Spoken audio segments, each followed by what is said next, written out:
খুবই সূক্ষ্ম শিরক। আপনি নামাজ পড়ছেন মনে করেন, এখন কিছু মানুষ আসলো, এখন দেখছেন যে হুজুর তো আমার নামাজ দেখছে, নামাজটা খুব সুন্দর করে পড়ার চেষ্টা করলেন, লম্বা নামাজ, সেজদা গিয়ে আর উঠছেন না, খুব সুন্দর নামাজ পড়ছেন। এই যে মানুষকে দেখানোর জন্য নামাজটা পড়ছেন, এটা শিরক। এটা কি? এটাও শিরক। এই যে গণক বসে আছে রাস্তার পাশে, দেখবেন টিয়া পাখি নিয়ে, তারপরে যে কাগজ নিয়ে, আসেন ভাই ভাগ্য পরীক্ষা করে দেই।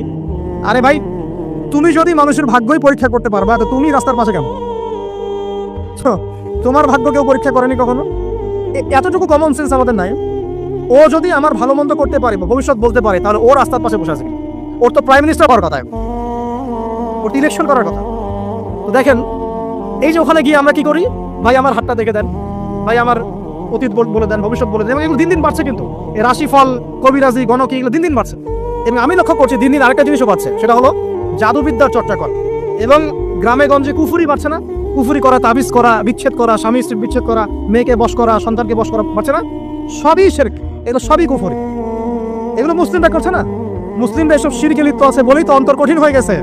ফাকাসাত কুলুবুহুম, তাদের অন্তর কঠিন হয়ে গেছে।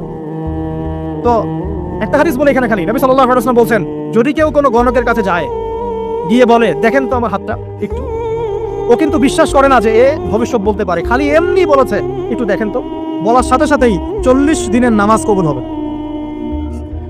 আর যদি তার বলা কথায় বিশ্বাস করে যে হ্যাঁ তোমার ভবিষ্যৎ খুব ভালো, তুমি চাকরি পাবা, এটা করবা সেটা করবা, এবং সে বিশ্বাস করলো হ্যাঁ এটাই হবে, তখন নবী সাল্লাল্লাহু আলাইহি ওয়াসাল্লাম বলছেন, সে যেন আল্লাহর পক্ষ থেকে যা নাজিল হয়েছে, মানে এই যে কোরআনুল কারীম, এই কোরআনকে যেন সে অস্বীকার করলো, মানে কুফরি করলো।